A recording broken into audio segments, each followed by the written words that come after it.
So you then returned to solo artistry after the Kelly Gang, and the genre in which you were playing, I saw referred to as Darlinghurst Country, which I thought Yeah, was quite nice. yeah. Did you ever call it that, or did someone else call it that? Oh, look, I'd love to say I came up with it myself. I don't think I did, to be honest, but it was just a term I think that was being spread around a bit in the old days. Right. It's more or less alternative folk rock, I guess. Yeah. Um, but yeah, I did another record after that with Martin Rotzi. He and I produced a record you might have seen in the catalogue. That's the Sea. So, and that was probably alternative folk rock, I guess, Hmm. more or And I less. should say for those, because I'm saying Darlinghurst Country, like everyone knows where Darlinghurst is. It's inner city Sydney. It's right on the fringe of the CBD. So Yeah, it's too cool for school, you it's know. yeah. These days, yes. Look, in the 1920s, it was a total den of iniquity, but not that I That's was right. around then. Now, you Yeah. recorded songs of Hemingway in Nashville, and I've just had my first visit to Nashville, so I could totally understand why you would want to go there. But why Mhm. did you decide to record there? Well, there's a record, well, 4 records ago, Our Waverley Star. Um, so am I allowed to answer? It's going to take a little. I'm Stop me if very, I'm boring you. no, Um, nothing's been boring so far, so I can't. I Good, good. don't expect it Our will. Waverley Star is about 4 records ago.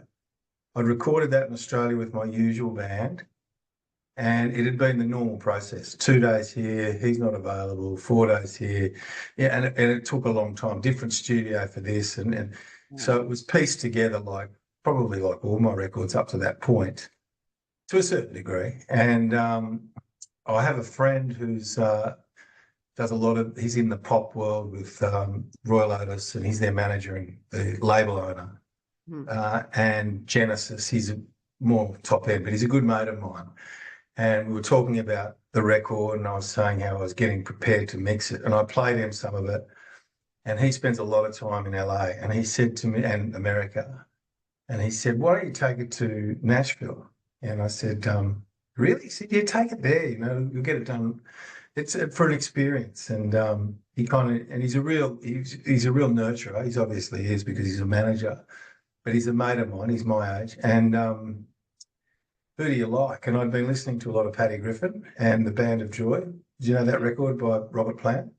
I don't, Phenomenal. but I'm a fan of Patty Griffin, so Yeah, well, Paddy Griffin's record American Kid, which is, I think, one of the great Americana records. Paddy, I love that record, and I loved the Band of Joy. And I was looking at the credits in that, and this name kept coming up, a guy called Mike Poole.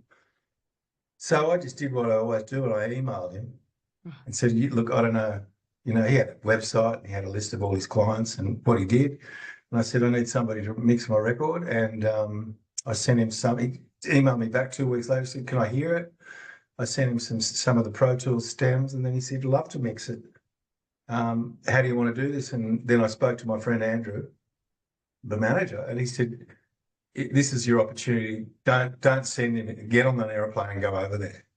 right. So that's what I did, and I mixed it with him, and we did some overdubs and everything, and that was very interesting. It was a good experience. It was a great experience with him. He was a professional, bit lonely because I didn't know anybody there. All right. So I'd had the Nashville experience, and then I was ready to do my next record. And bear with me, there's a guy, Travis New, who's a great guitar player. Done a lot of live work with me.